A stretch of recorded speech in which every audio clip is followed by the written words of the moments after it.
in just a sec, and Amanda will call on you, and we'll go through these questions with our guests.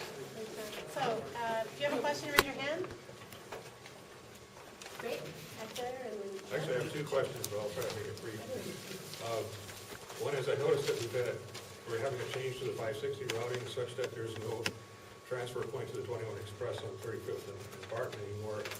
And so generally, I'd say there seems to be a lack of transfer points to the 21 Express, which is the only service we've got left in our rights for people not coming from downtown.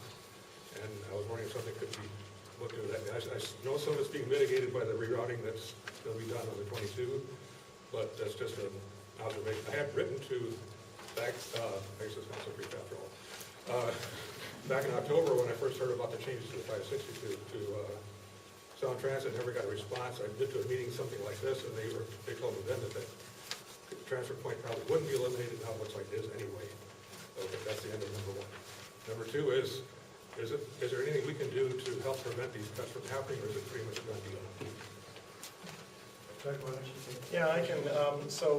Sound Transit is, in fact, starting next week with the new summer schedule. They're changing the 560 so that all trips are going to end at Westwood. They're going to have a brand new terminal on 25th, just behind the Staples on south of Trenton.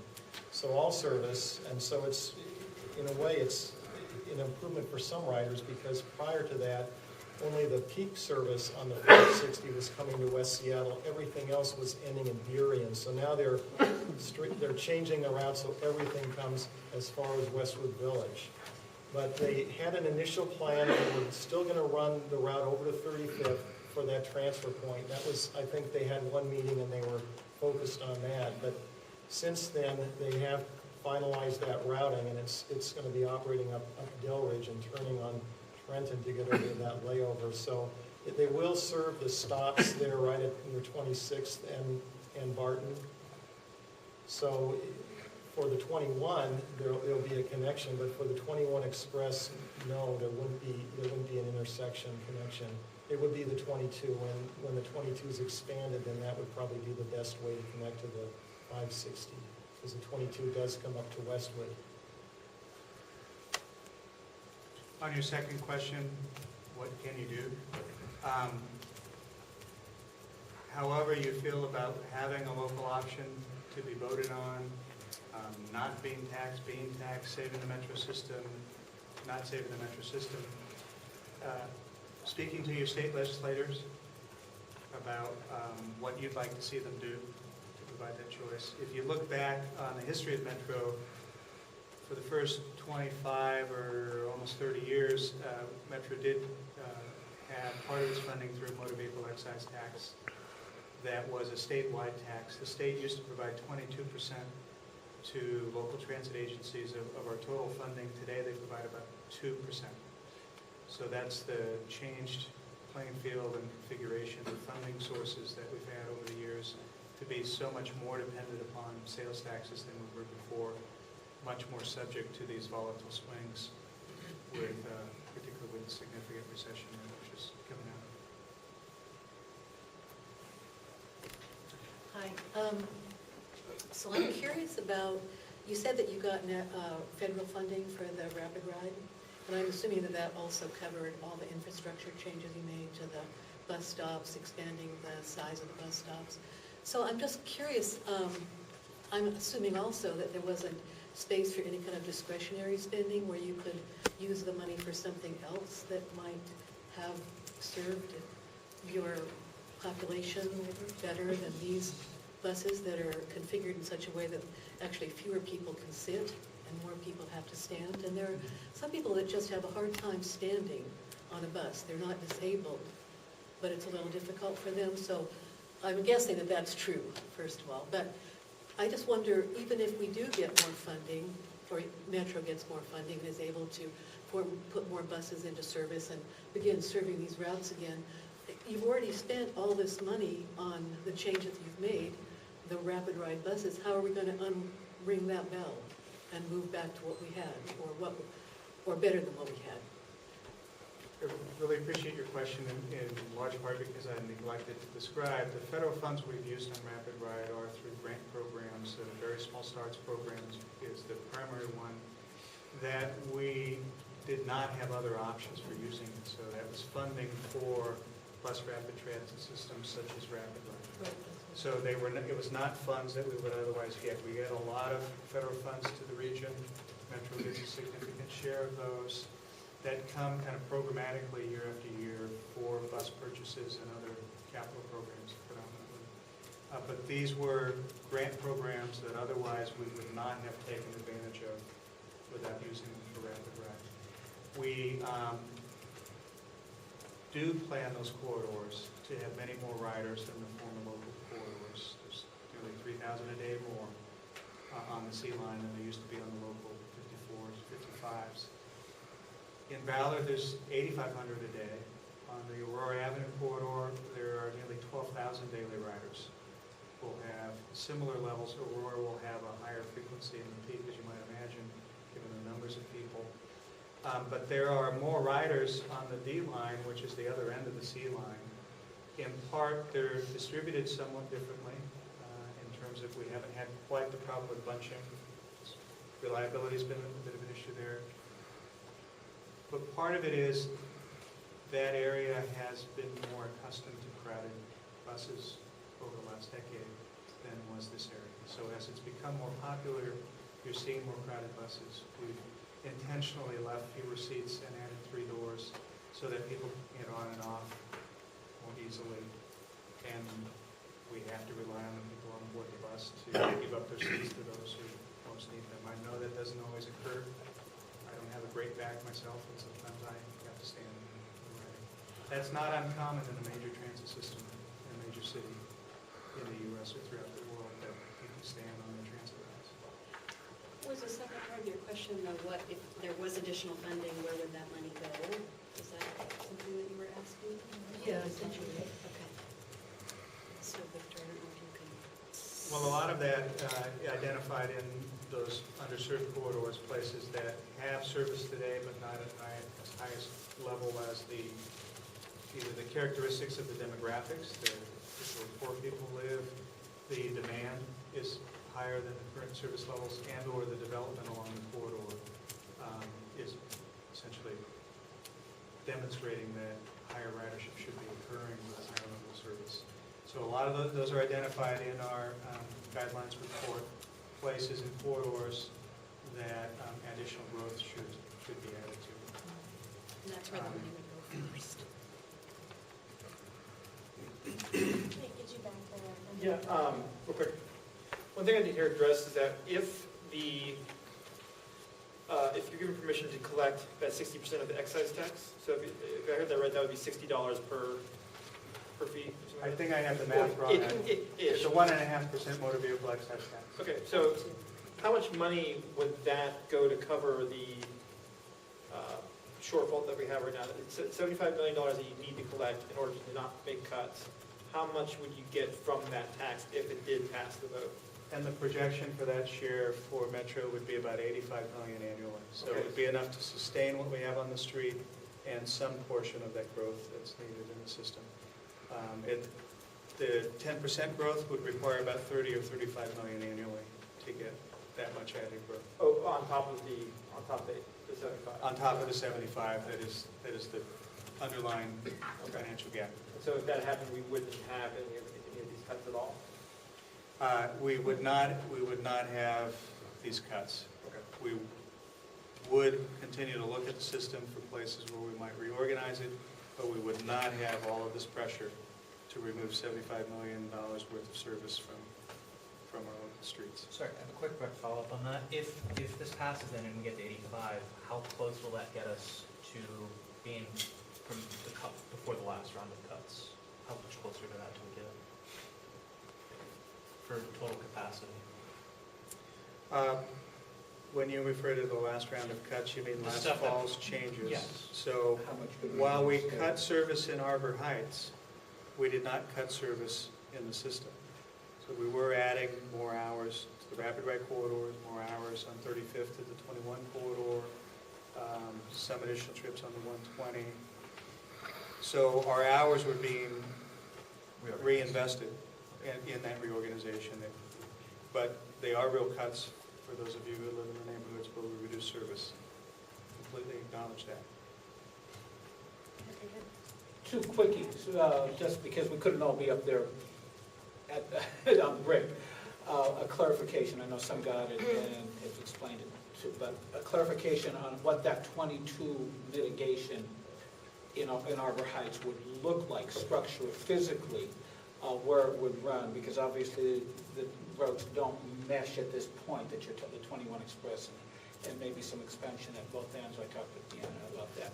Is that a done deal? And then the other thing, going back to his question and the question that Joe just asked, you say there were, that across the system, there weren't a cut in hours. For those, and for those of us who are in places like Arbor Heights, it looks like. You said, give us the CRC or we're going to have to cut. You got the CRC and you still cut. It raises some issues of trust, and it may simply be that we're in that part of the system that overall, a system that overall was not cut, but it looks like we were told one thing and the opposite was done. So the question, and it was 17% then too. The question comes up, so if we get the things we're asking for from the state, and that, what's to say we won't be cut anyway? It's happened before. And so that's why I asked the question on the 22 mitigation, is that a done deal? And come back to this question, are the cuts a done deal? And because we feel like we've been double talked at this end. And I'm sure there are some places like Madison Valley and some places in the north side that may feel the same way. So the 22 is a done deal. It's happening in September. It's been scheduled. And Can we see just the structure on that, where that would run, please? so, yeah, so we don't have. That's hard to see, but you guys. Yeah, it is. So currently it's this green route. Here's the other one. I think Yeah, so. That one. This one? It's bigger. Oh, okay. So, yeah, so the 22 is We current. mentioned it, yeah. So the 22 currently does a clockwise loop down 26 and across 106 and north on 35th. Yeah, through Shorewood. Pardon me? Through Shorewood. Right, so we're going to reverse the direction, so it's going to come south across Roxbury, south on 35th, and it's going to do the full loop through Arbor Heights like the 21 does. It'll go across 100th, down 44th, make the Marine View Drive loop. Then it will come up north on 35th to 106th, and then it's going to go over to Shorewood. So it's going to be expanded, and we're going to reverse the direction. Are you going to extend it at either, the hours at either end of the day? It's still operating with a single coach, so the schedule will be not quite as even as it is currently, but it will run a little later at 9. It'll run maybe about half an hour later, not much, and starting about the same time in the morning. It might start just a little bit, I can't remember exactly. You have the other ones. So that, and I think, if I understood it right, is if we move forward into the future, if we have to reduce service, how would we mitigate those reductions for like a community like Arbor Heights? Is that the first part? Yeah, because, and it seems in the past that, and I know there are other areas on the north side, particularly north of Ballard. I suspect, I don't know, that Madison Valley has been hit. They have been under threat of being having cut service before. And on the flip side of that, if we get funding, is service saved for everybody everywhere, and there will be no cuts? Yeah, well, the question, like I said, is a trust issue, because we would heard, give us the money, or we would cut the money, or the county's giving the money, and it's been cut anyway, at least in certain areas, but you're saying not across the board. So we're looking at that balance. Again, I don't think it has been well balanced, in my personal opinion. We're looking at those, and So with the congestion reduction charge, we were able to sustain the size of the overall system. What was also said when the congestion reduction charge was adopted was we would implement our new strategic plan and our new service guidelines. We were directed by the council to use those guidelines to reinvest 100,000 hours of service over the biennium, so the 12 and 13 biennium. Reinvestment is just a vague government word, meaning we're taking away from some neighborhoods to place the service in others where there's a lot more riders. It's to attempt to balance from a system-wide basis, because we're charged with delivering service throughout King County, that there is more demand for what we deliver than we can meet. And we're trying to spend every dollar to carry as many people as we can. Then we need to make sure drivers don't cut their short route. What we do have as a plan for future growth, during this period, we've also developed what we refer to as our alternative services plan, which is to look in particular at very low-density areas, like the Valley, where we're about to implement our first pilot of alternative services, where it's fairly costly per person to deliver the fixed route services that we do today, and to look at ways that we can deliver mobility, whether it's smaller vehicles, community partnerships in vans, everything from bike shares to jitneys to taxi programs to just small buses instead of large buses. And we have such a program. So as we're stable or reducing, we would look to try to find lower cost ways in places like Vashon Island, Snoqualmie Valley, Enumclaw, to continue to provide them a connection to our countywide network, but not with 60-foot and 40-foot buses. When we're growing our system, that plan calls for us to complement our fixed route system in neighborhoods like Arbor Heights and elsewhere to infill and complement what is delivered on major corridors like our Rapid Ride or Del Ridge Route 120. So if we're growing into the future, we want to find new ways to serve communities where we can't very cost effectively operate on an all-day basis in a 40 or 60-foot bus. But I think bottom line, whatever the funding situation is in the future, it doesn't mean no change to service. So there's service changes There's always 3 times a year that are driven by these policies and guidelines and trying to, so service will be moved off of one street and put on another. So it doesn't mean no change. It Well, just means- mitigation on the 22 changes. I mean, there's always change.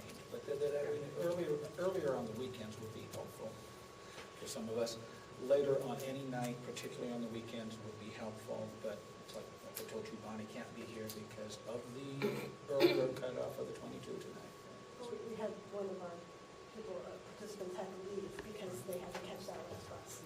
I will walk that distance, at least from 35th and Roxbury. I'm an unusual individual on transit anyway. I've always done it for decades. So. You had a question? Yeah, actually, most of it was answered, but I just wanted to make sure just of the hours that the 22 would run on the old 21 route. Would that be, I take it it's not going to replace the 21 Express, but it's, No, it's what always- hours would you serve? It's an all-day service. It's same rough hours that it's operating now, and but it will run about a half an hour later at night. Okay. So, and it's going to be roughly once an hour. It's not an even hour.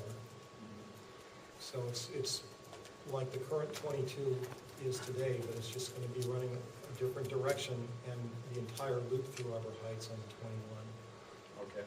All right. But it will not, the 21 Express will run We're not those hours, changing the the 22 21, will not. no change to the 21 Express. Okay, good. Thank you very much. I think there's a woman in the back who's had her hand up several times. Okay, how are the council members currently reacting to being presented with those cuts? I mean, there are elections in the fall, and West Seattle is not a small part of the city. So if the bus plans, the cutting plans are going through, is there any reaction from the council members towards Metro about what to do? We don't hear anything. Your council member for this district, King County Council Member Joe McDermott, is one of the most ardent supporters and advocates in Olympia for additional funding. Elected officials are able to advocate and lobby, that is essentially what they do, for this, and the King County Council has adopted a position to support seeking this funding for transit and for roads in King County. So I would encourage you to contact Councilmember McDermott's office to ask him about the measures that he and his office have taken to support transit funding. Joe McDermott is a West Seattleite. You can often find him around or schedule some time with him to meet for coffee perhaps. Actually, you there and then we'll get back. Hi. First of all, I want to thank you for adding, and I hope this happens no matter what, not just with the cuts, the stop on 35th and Roxbury. The way it was, you were downhill here or you were downhill there, and, you know, not everybody can do that, so I really want to thank you for that. I guess I'll preface this with, I am a very logical thinker, and I have a real problem with the Westwood stop area. We're living in a time of pressure, and we're seeing more and more frustrated people grabbing guns, grabbing this, doing it just to let it off. So we come up to Westwood, and all the buses are parked off to the side. But in order to put people on them, they have to go into the only driving area, and everybody has to stop. They've been sitting along the edge for 20 minutes, whatever. But for them to get passengers, they have to move forward 20 feet and block the whole lane. Does this make sense to anybody? I don't. I mean, I just don't understand how they did it. That's one of the curveball zones. It's the boarding zone for the rapid ride. It completely closes off all eastbound traffic. It totally. Right. Any way you can work with, because you have some buses over on 25th, is there any way you can use 25th more to relieve some of that? Or even letting people on the bus when they're over on the side. Drivers do that anyway sometimes. Some drivers will do that. The operators of the coaches, the drivers are working 4 to 10-hour or more shifts on the road with passengers in their bus all day. At the end of each trip, they're entitled to take a break. Okay. And so that the break time is left to the operators, and the kind of the separation where possible That's not what I was those talking parking about. areas to be on. But that's why they don't board passengers in those areas. Can't Those they are have a the little sign that says, designated this area. is my break? And then once the sign, let them on? I mean, it's not Rapid ride stop. highly Right. I computerized. think that's what she's asking. Yeah, Will the rapid ride I'll ask stop them being, to take that back to our partners And at 21. Seattle Department of Transportation. We've worked through what we call layover, the parking area, and the pickup zone, the bus stop, with Seattle Department of Transportation. We've, as we adjusted our C-line schedules, we relieved some of the crowding that was initially occurring at that location. But I'll ask Doug and others to go back to SDOT with those questions and to get back through Amanda to the community about I'll whether or not draw- we can make any adjustments I'll there. draw the sign. I think, do you mean maybe if we could somehow move maybe the stop west a little bit? So basically so that, Move the boat. you know, because you look at the other rapid ride stops on the whole line as you head towards the bridge, I don't think it closes off the road anywhere completely, except for California. California, There are other locations, Yeah. Yeah. I mean, could that be done to change those two so I it mean, doesn't we completely can back take a look at that, but Metro and SDOT work closely to design that, and it kind of is coordinated with the crossing there, with the Longfellow Creek pathway, so it was situated in that exact spot to facilitate the trail crossing and a safe pedestrian crossing of the street with that raised curb bulb.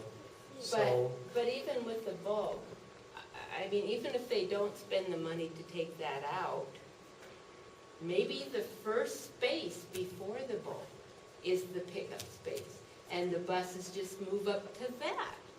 But it's off of the road, right. and it's right next to the crosswalk. what's happening is the 21 is, as an example, 21 is having to come out from behind the C line, go around, and then into the load zone. Right. That's the kind of blockage we're. Well, That's all one of the them.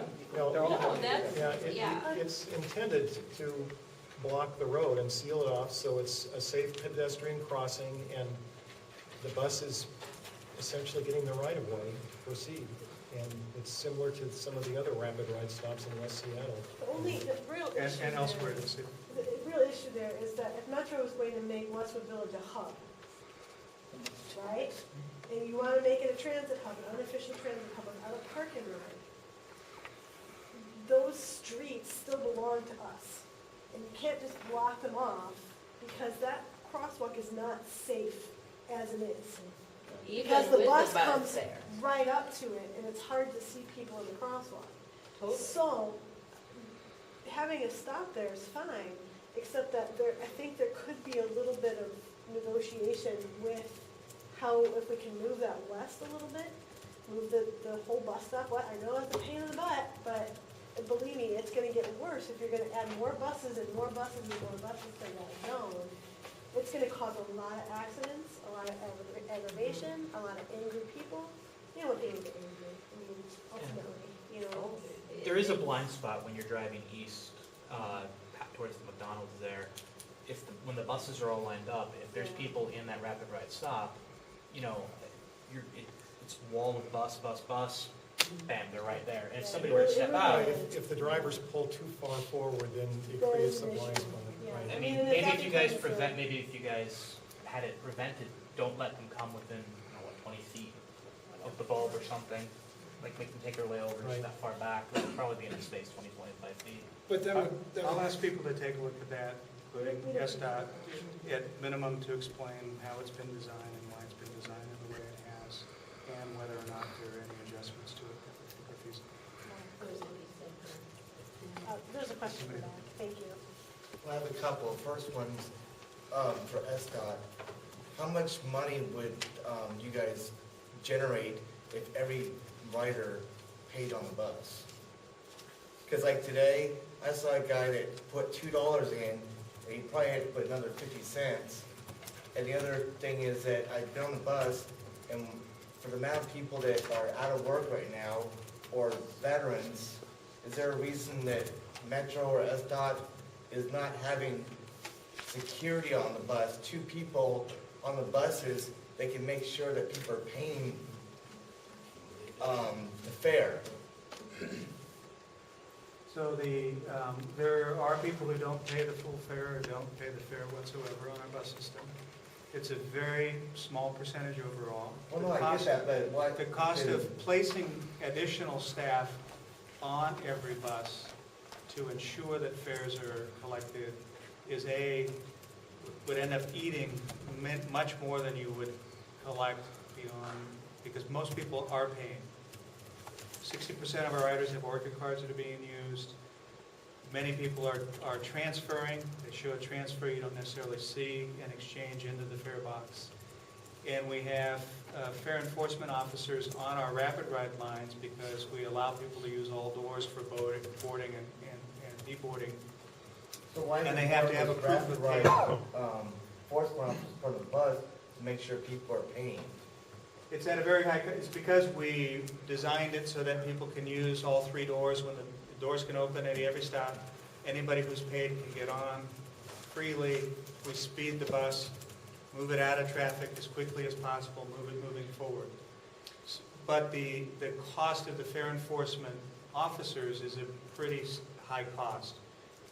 The evasion rate on Rapid Ride is less than 3% on any of the lines that we've implemented. I believe it's closer in the 1% for the C line. The fare evasion rate, we've done fare studies in the past, is about 5% system-wide. And part of that is occurring because we direct our operators to ask for fare payment, but only once, because discussions about non-payment of fare lead to assaults of bus drivers Well, the second, and lead to more problems than you get by collecting that. well, the second question is, I know a year ago they talked about putting the Metro Access buses downtown. Why don't they add those, and like they're saying in Westwood, have 5 of those there to help people pick up people up? And the third question is, like the company that just made the electric car, is Metro going to switch to all electric buses to where they can save money, they don't have to worry about gas. There's not an electric bus that can be put into full all-day service available today, but we do have, I believe it's a couple electric buses that we'll be bringing in to the metro system to begin to test them. But there is not a commercially available 40 and 60-foot bus. In fact, the ones we're getting, I believe, are 30 or 35-foot buses. So that technology of batteries is advancing rapidly. It's not at the point where there's a commercially available public transit bus out there to provide that. Well, I guess, can they put metro access buses downtown? Because I've been on buses where people get mad because I know there's a Disability Act, but at the same time, the buses could have people like with wheelchairs and people that can't really get on the bus, get on those, so people don't have to wait for those people to get on the bus. Is there a reason they haven't done that downtown or at Westwood? Well, to create a system for people who can't afford to pay the fare would be more costly than we lose in the fares that they don't pay. So we would then offer less and less regular service to everybody else if we created such a system. So it's just not, it doesn't financially pencil out to solve that problem by adding separate services. And we don't want, for those people with disabilities, use mobility aids, who are able to ride the public transit system, they're entitled to ride the public transit system, just like any of the rest of us. So we're not allowed to create a separate system because they happen to be slower. What I'm saying is that they said that Metro Access was going to be down there to pick people up, like with wheelchairs and stuff. That might be the And I solid haven't seen ground those down there at all. Yeah, Solid ground shuttle? there is a shuttle that we implemented when we ended the ride-free area downtown. Actually, the city of Seattle is paying for that shuttle to operate in that downtown area that previously allowed people to travel in a fairly large area of downtown Seattle without paying a fare. So that shuttle is available in that former ride-free area. Well, I guess what I'm trying to say is that I know you're saying like the cost of money, but I guarantee enough people out there that don't have jobs right now would have no problem getting paid $10 an hour and having them on the bus from 7 in the morning till 7 to make sure people pay. And I guarantee they would get an extra $10 to $20 million from that. So I don't get why Metro hasn't said, okay, let's hire a private security or hire people to be like the Rapid Ride fare. They're armed, so they can be on there all the time and say, okay, sir, you need to pay the exact fare, or sorry, you can't get on the bus. Do you know the dollar value is of how much money we lose to fare evasion? What is that 5% equal? Well, if we collect 140 million and we don't collect 5% of it, it's 5 to 8 million, I believe. I can understand your frustration, and believe I me, mean, I see people all the time, it's like, well, okay, why don't we have security on the bus since the drivers can't do it, security can say, okay, you know what, you need to pay the fare. that's a slippery slope, unfortunately. And it's, I mean, it is, you know. Well, the general managers of Metro need to say, okay, we're gonna hire people to be armed, be on here 7 to 7, and make sure that people are paying. We don't need a police state. Well, So, well, no, Victor, that's how Rapid Ride have, they have, Rapid Ride enforcement have guns on their sides. And- Victor, would you say you've got this fully captured to bring back for feedback? Well, absolutely. Okay. It doesn't quite pencil out the way you're describing it. But you'll bring it back and have that discussion. We could talk about how much I that mean, in costs. terms of cost and, It has been brought up, we'll take it back, you'll work it. Yes? I have a question, and I'm sort of Pollyanna, things will get better, and you'll get all this money eventually. How are you gonna decide who gets the service again? Harbor Heights has no riders. So how are you gonna figure that? When you cut us out, 'cause I understand because there wasn't that many during the day, which was because of, lousy times, but how are you gonna decide? In a near-term period of modest growth? Like 10 years from now. But, well, in a near-term period of modest growth, we get a little bit more than we need to sustain.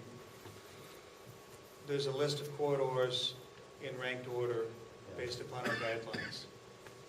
Most of those are higher use corridors, many of them in South County, several in Seattle.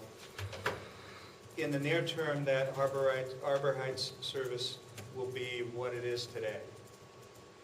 In a longer-term future of growth, we hopefully will be complementing it with other community connecting services that can provide some mobility, particularly to those who aren't able to walk to or otherwise get to our higher frequency service. Any other questions? I really do. Okay. I have a question about the county roads here, the funding. I read here another factor is losses from annexations.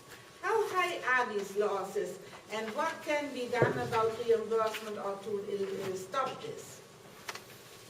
So the majority of funding for roads comes from property taxes in unincorporated King County. So as an unincorporated area is annexed to the local jurisdiction, those property taxes then go to other things in that local jurisdiction and do no longer come to unincorporated services that the county provides to unincorporated areas. So there's a little bit of funding that comes from gas tax and other things, but that's the major source. The exact figure I don't know, like how much that's dropped in the last few years. But it's something that's kind of began happening with the Urban Growth Act, and this continues to this day. The unincorporated roads are some of our oldest in the county. They connect us to our parks and our farms and everything else, and we don't have the revenue right now to even maintain our existing unincorporated roads infrastructure. So those roads that are annexed would be taken out of your responsibility. Yes. So that would mean that the ones that are left would take fewer resources from what you have. Except that they're the oldest roads in the state, and they cover very long distances, because often they're in rural areas. So they're things like Issaquah Hobart Road or Novelty Hill Road that's connecting Duval, Carnation to Redmond. So they're much more expensive to maintain because they're so old. If you think about it, the areas being annexed are the areas where there's more property taxes available, and those not being annexed have a higher proportion of the remaining rural roads and bridges that need to be maintained. So this funding solution around the motor vehicle excise tax, 60% of that funding would go to transit, 40% of that funding would be divided among jurisdictions and King County Road Services to meet the needs of roads infrastructure issues around the county.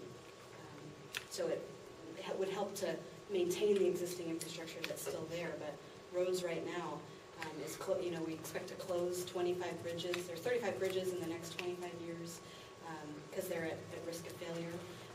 So it's we're already doing it. I, this week, got to go out and talk to a community about permanently closing their bridge. So it's a real crisis.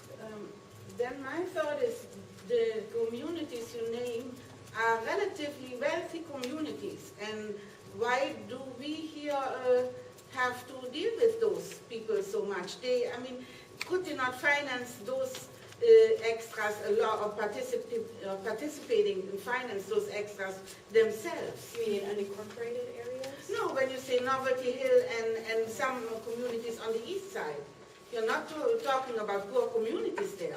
Well, I'm talking about a community like South Park, and I'm talking about, there's definitely, it's the population, the density is much less there. So the property that does exist there, the number of people that are served, people are traveling across those roads from all over the county. It's not just those who live there that are served by those roads.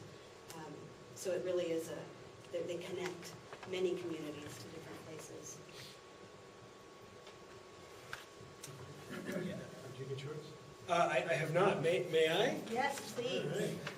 Okay. Statement and a question. First, the statement. To me, it seems that the issue with what is the road in front of Westwood that we keep talking about? Barton. The issue with Barton is more along the lines of the buses stacking up than just about anything else. There's two crosswalks actually that are a high concern. One in front of Westwood Village and the other at 29th, where the new park is. A lot of pedestrian traffic, a lot of children, a lot of cars now.